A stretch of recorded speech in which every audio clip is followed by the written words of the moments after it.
Hello everyone and welcome back to another episode of my Out of the Park Baseball 21 series with the Detroit Tigers. And before I get into the video, just want to real quick remind everyone to not forget to like and subscribe if you have been enjoying the content that I have been putting out. And now we are at the Rule 5 draft, and if you remember where we left off in the last video, which was at the very start of free agency, where we did offer up to a couple of guys. So yeah, we are at the Rule 5 draft, and the reason for that is basically just that absolutely nothing has happened in that time period. I mean, we've offered up to the guys that we did offer to in the last video. Have not heard back from any of those guys yet, and pretty much nothing has happened, which is why I decided to skip, at least for you guys, all the way to the Rule 5 draft. So we're going to go ahead and get right into it. I already went through the Rule 5 draft pool, I should mention. And the only guy who we added to the 40-man was Corey Collins, who was eligible to be picked. Of course, we drafted him 5th round out of high school in 2020. Decent catching prospect. More known for his bat.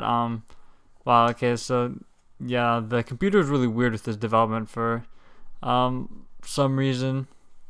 And kind of 2021, and he progressed really slowly, just pretty much playing rookie ball. But getting at bats in higher levels, Double-A last year wasn't that good, but he's 23 now, and he expects to get some time in the majors. His bat, by his ratings, looking pretty good. He's one of the better prospects in our system.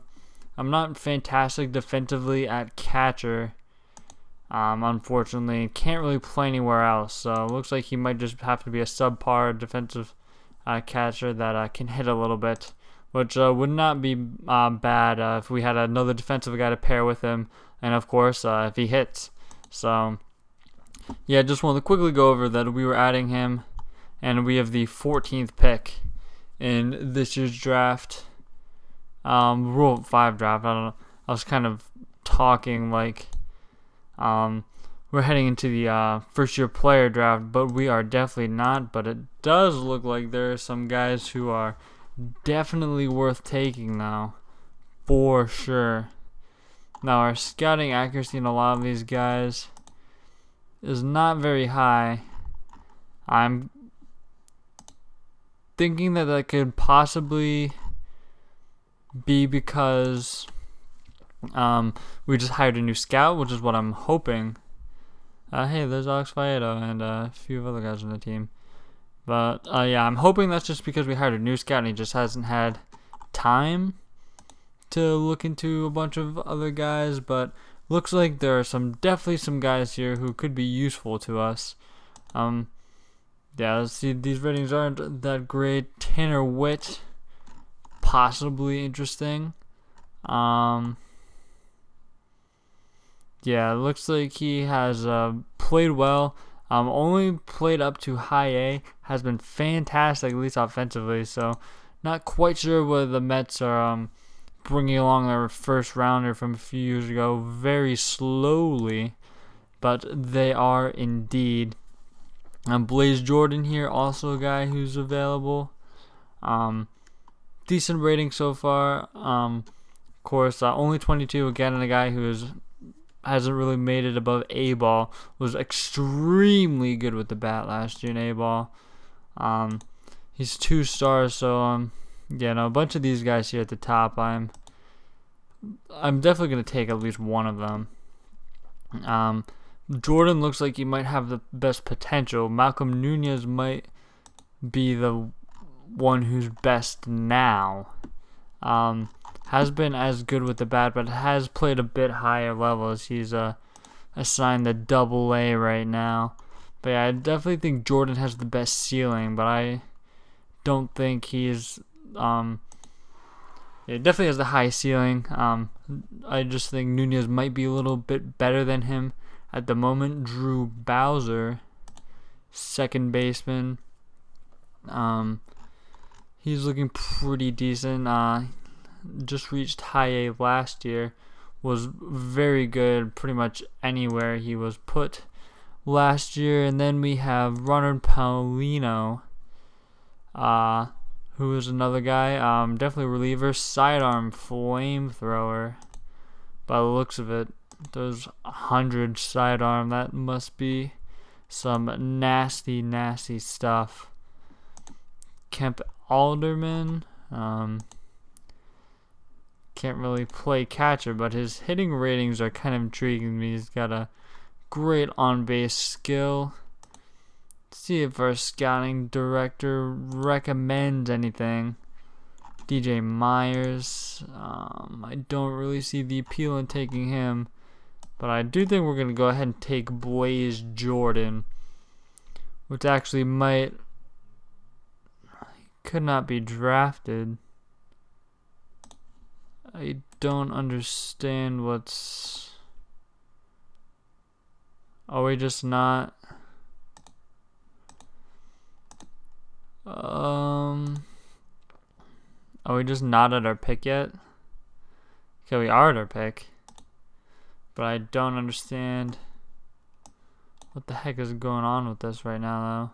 He does have a demand, though, which is weird.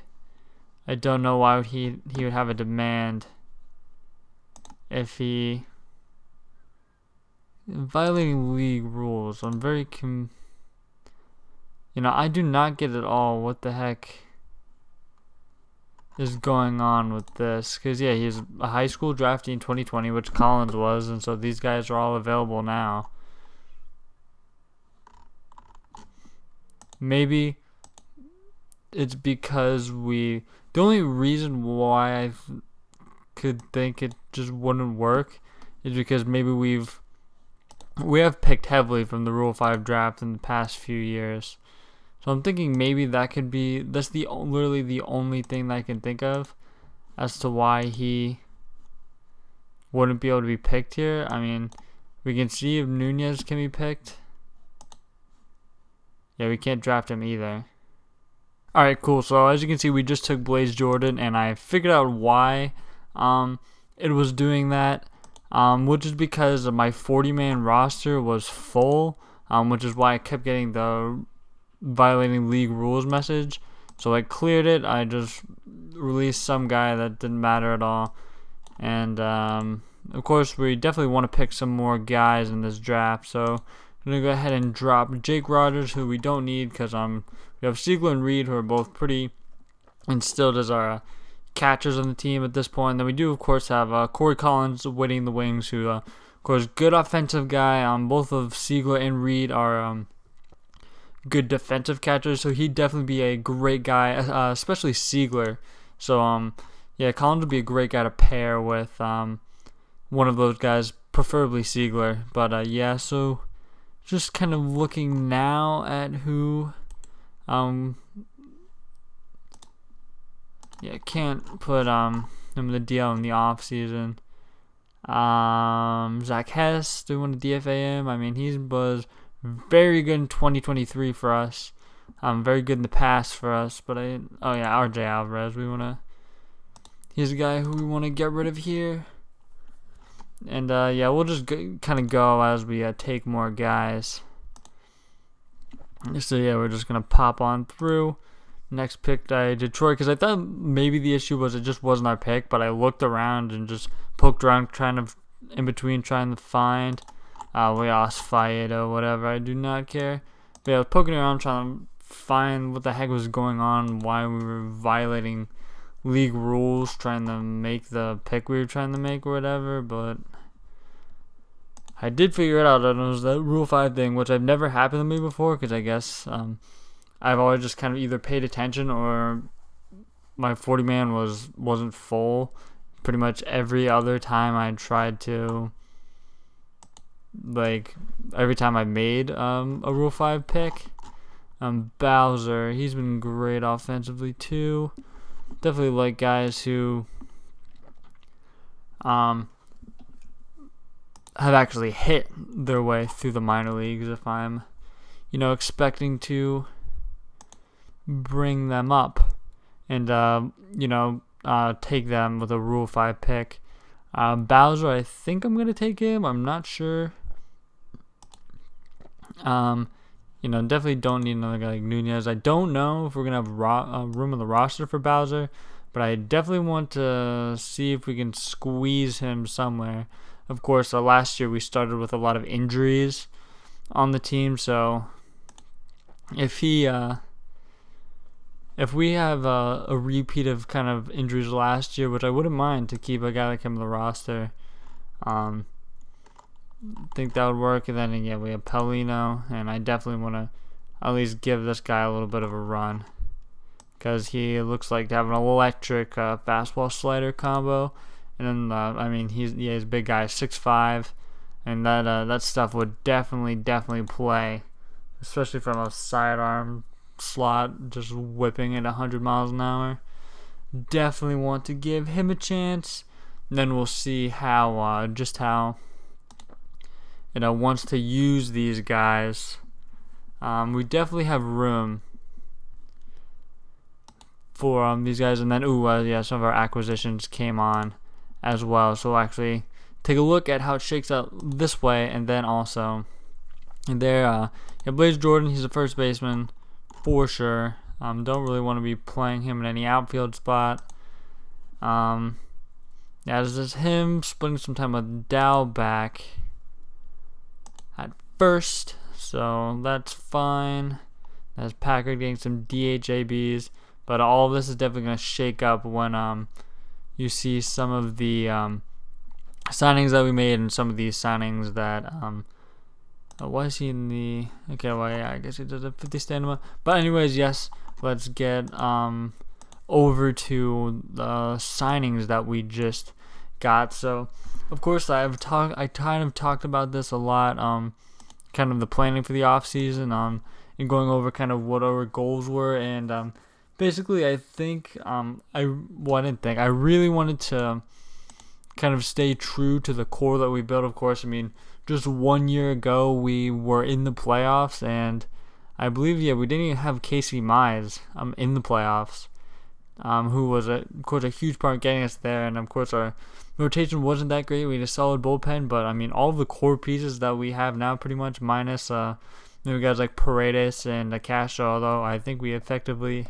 replaced those guys. But pretty much we had the same core guys, maybe performing a bit better than some performance they gave in these past years. But we definitely brought some more young guys in, like Walker and Rocker, who definitely can contribute as upgrades. So the goal for this offseason and focus was definitely just to retool kind of the supporting cast around these guys, upgrade the pitching rotation a little bit if we can, although there really was not anything available.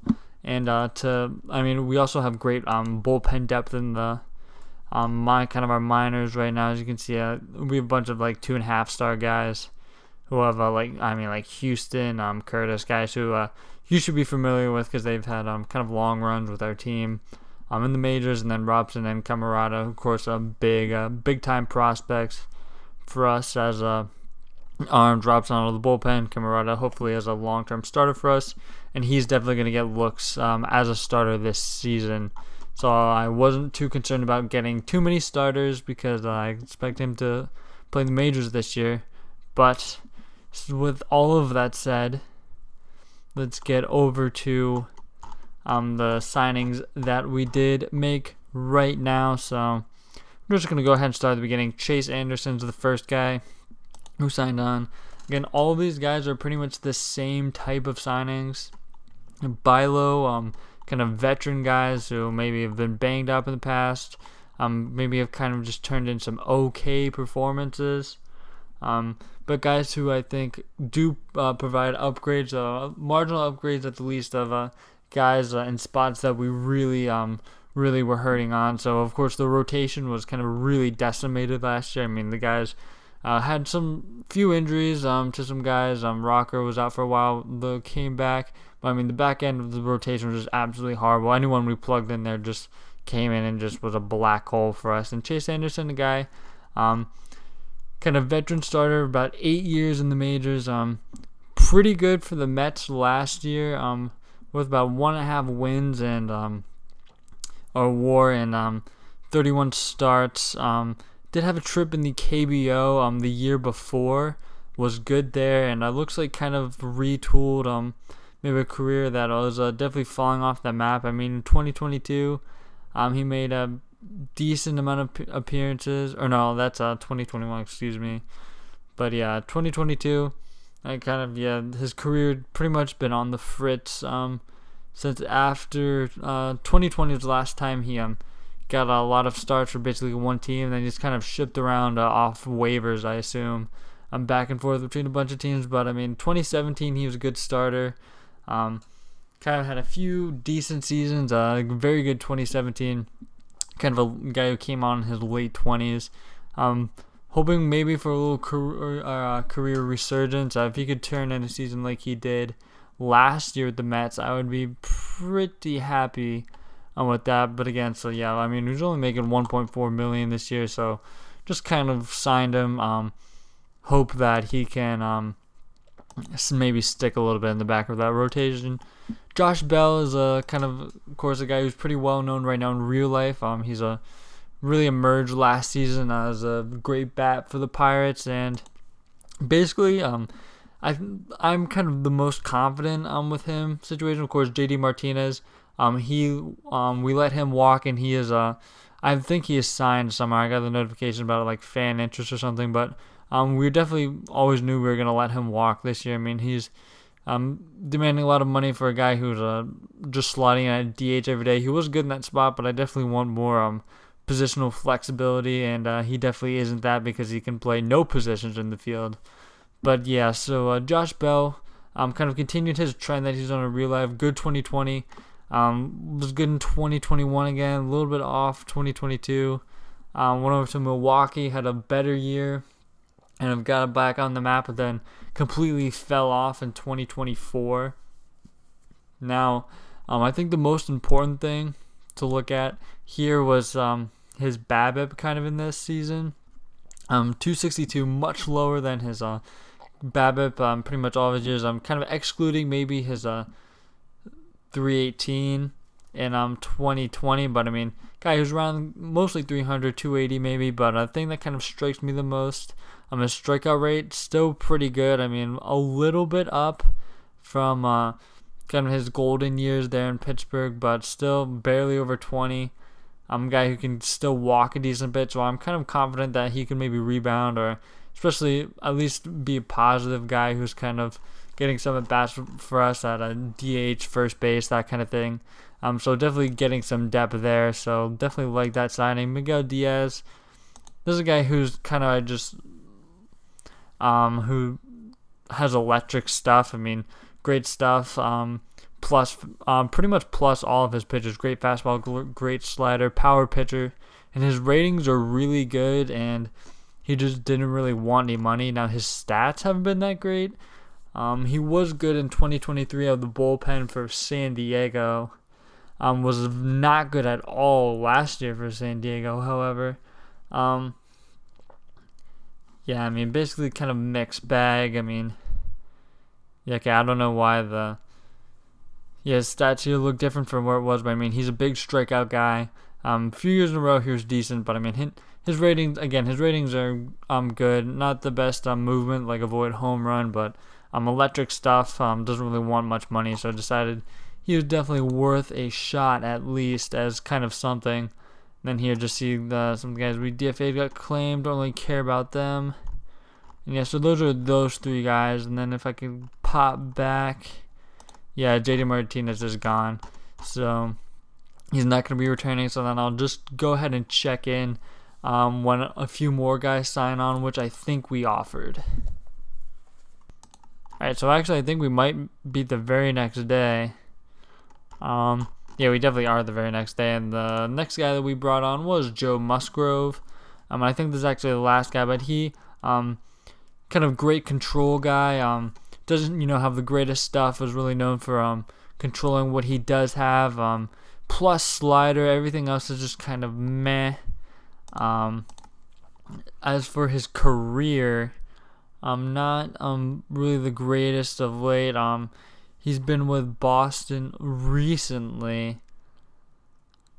Yeah, I mean, he's not really a big strikeout guy. He's really just been eating some innings. He was pretty decent 2023. I'd definitely be happy with that kind of performance. But kind of in his run with the Pirates here in his 20s, he did perform pretty well. Of course, in 2019, he was good in real life. Continuing that success in 2020, 2021. Again, not a strikeout guy, so that BABIP was definitely down there. And then 2022, things kind of fell off the map a little bit for him. That FIP really got up there, kind of went up each kind of year.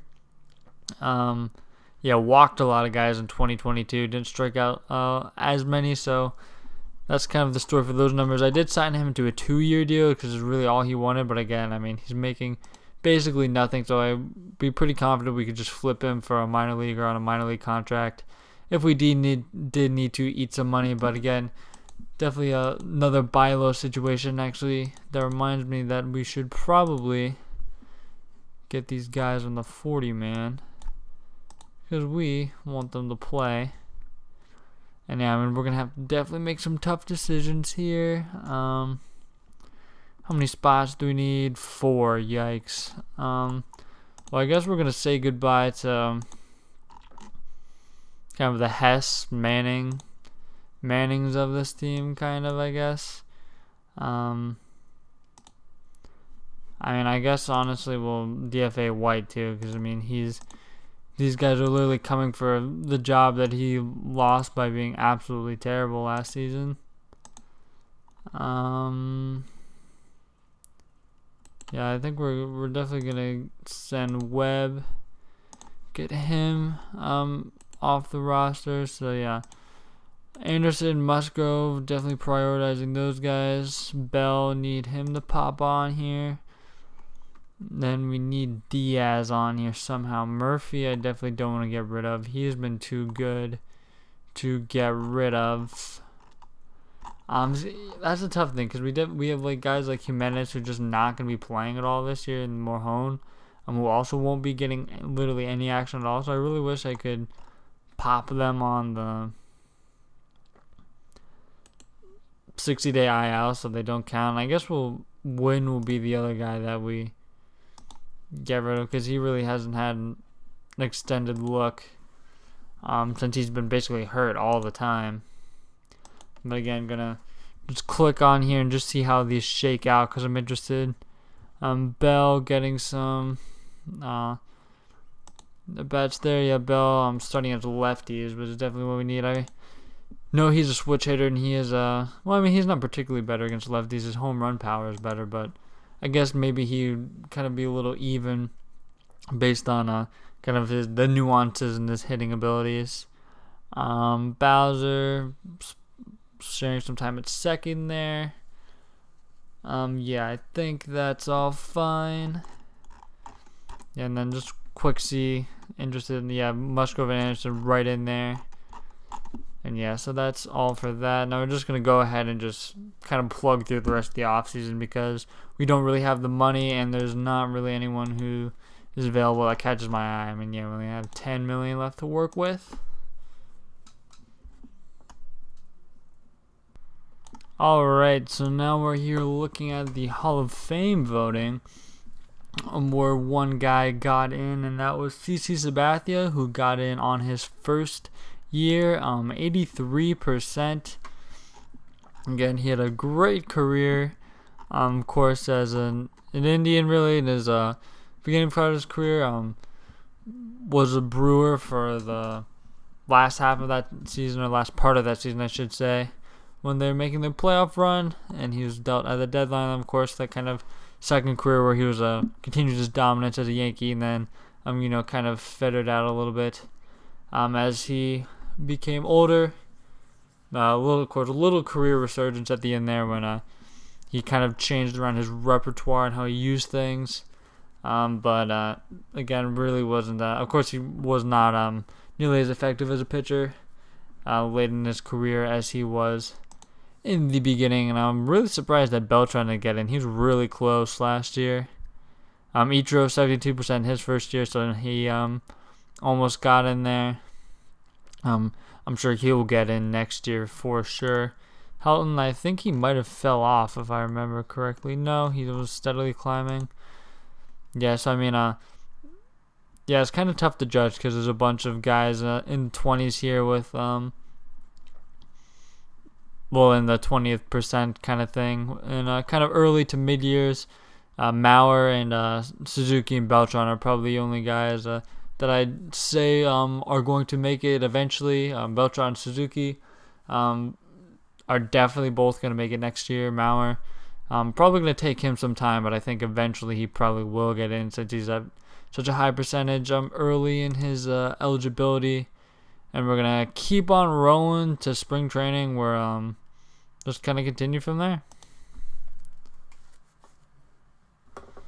Okay, so we're now here at the end of January. We actually have absolutely massive news. So our owner looks like relocated us to Austin. So we're now the Austin Prospects, which is pretty crazy. I did not expect this to happen at all, which is weird. So I mean, the market that we're in now is larger, so we have more money.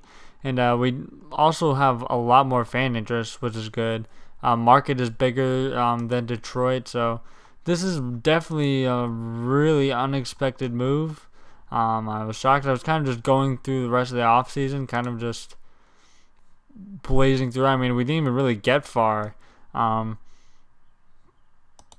but so we're the Austin Prospects now, I guess, which is kind of crazy. So moving down to Texas, so not really aligning with the Central Division anymore, so I'd be interested to see if this kind of maybe shakes up a little bit, maybe if this kind of moves, but I mean, this is really crazy. So yeah, our owner decided to move us there.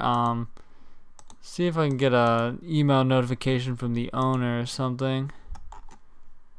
Scroll me all the way back down. Yeah, so yeah, nothing really saying anything there. It's just kind of breaking news notification for us, and so it's just as much of a news to us. It does say here in the kind of explanation here, disappointed by the lack of recent success. Which that's kind of BS, honestly, because we've been pretty good recently. Of course, we weren't good before, but now that we've kind of taken over, I've done pretty well and kind of below average fan support. That's kind of a given there. And yeah, so we're moving to Austin, so that's kind of interesting that we have a fresh start, and just gonna keep on moving along. Alrighty, so now we are through what was pretty much a very uneventful spring training. Of course, besides from the fact that our team relocated, so we're here now. Kind of all of the spring training games have, of course, kind of settled out, so we're gonna get into trimming our roster down to the final 26. Corey Collins, he will be back on the Major League roster very soon. Did not really perform good in spring training, but I mean, his ratings have performed, and he is much better and definitely going to be ready soon for some significant action. Bryant Packard, of course, with all of our kind of corner depth now, we do not need him, so we're going to be sending him down. Almeas, you're going down.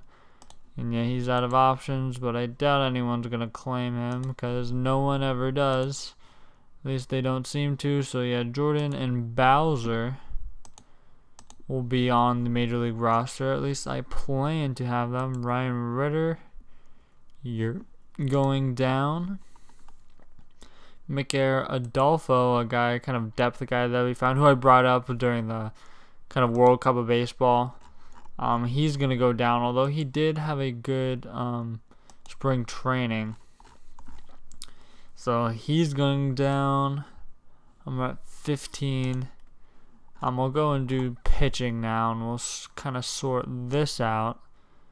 Lots of guys who are kind of similar in ratings. He's going down. I'm basically just going to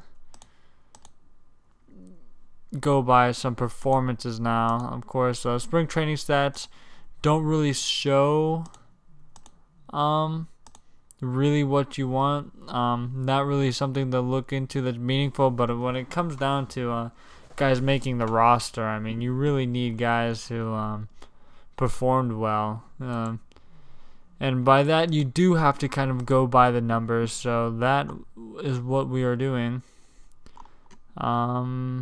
Houston, you're going to go down. Basically, any reliever with an option is going to go down, which are probably few and far in between. Curtis, I want you to go down. Robson's not even on the 40-man, which I just remembered, but he has been electric. Honestly,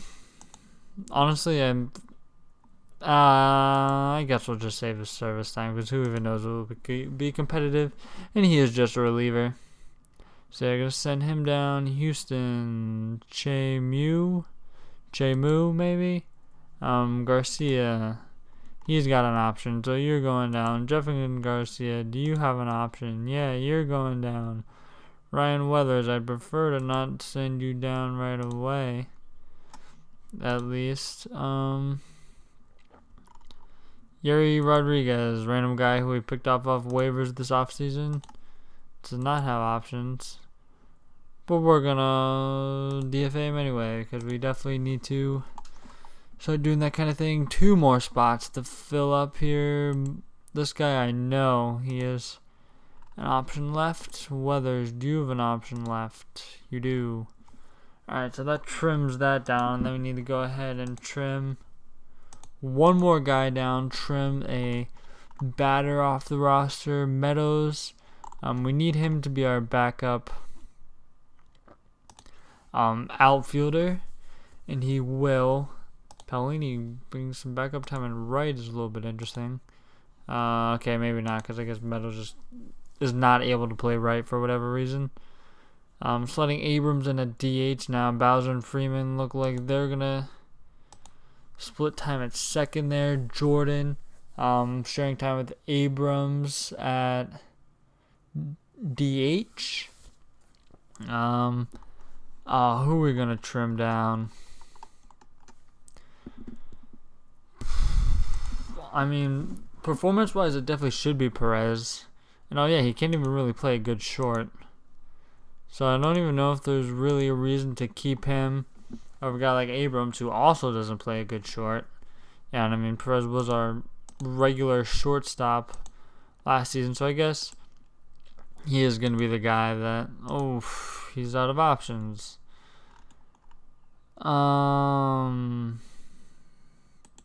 Is Abrams out of options? No, he's not, so I guess it's just going to have to be him.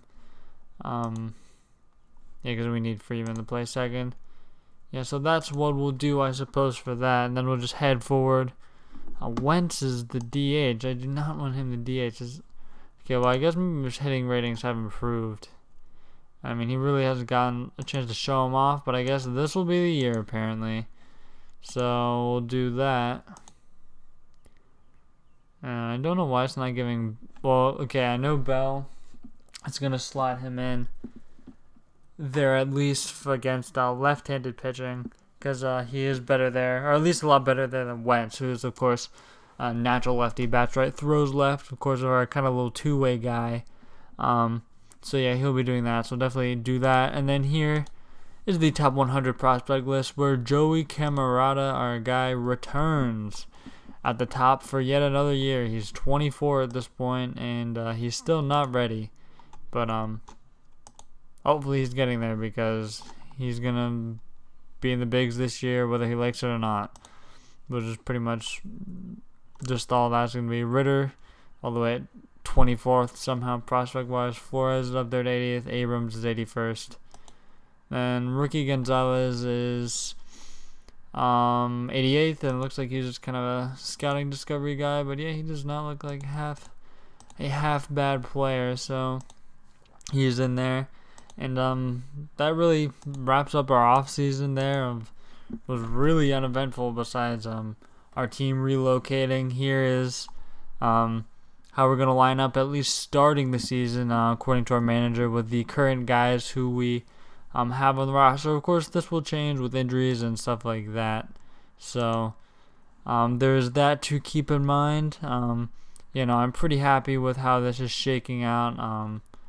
Okay, Wentz is no longer DHing, which I like. I definitely don't want him there getting those regular at-bats. So that is good. So Jordan will be getting those, which is absolutely fine with me. Then Musgrove and Anderson rounding out our 4-5, which is definitely how we want it to be when we sign them on. Houston, Dayton, Paulino, Benitez, Murphy on the bullpen, along with Diaz, who is our acquisition. Rosales and Montoya return. So does Dayton. I don't remember if Houston. Houston pretty much did split time half and half. In AAA and majors with injuries last year. Dayton, he's back. Benitez is also back. Okay, he split time too. So that is going to wrap it up for this video. And we're going to, of course, begin next season as our first season in Austin, Texas. So, gonna be excited for that. And wow, I'm just looking here. Mize is below Rocker, and it looks like his ratings are going down even more. His injury proneness is fragile now, which is really unfortunate, of course, after that massive season he had in 2023 when he was an all-star. Still was a very useful starter, but still not good at all to see that his ratings are going down. Yeah, not good. So it looks like Rocker might be the best guy on our staff right now. So, wow, that's just a little interesting tidbit there to leave you with at the end of the video. So it's going to be interesting to see how these guys perform comparatively to each other as the season moves along. So thank you guys for watching, and I'll see you guys next episode.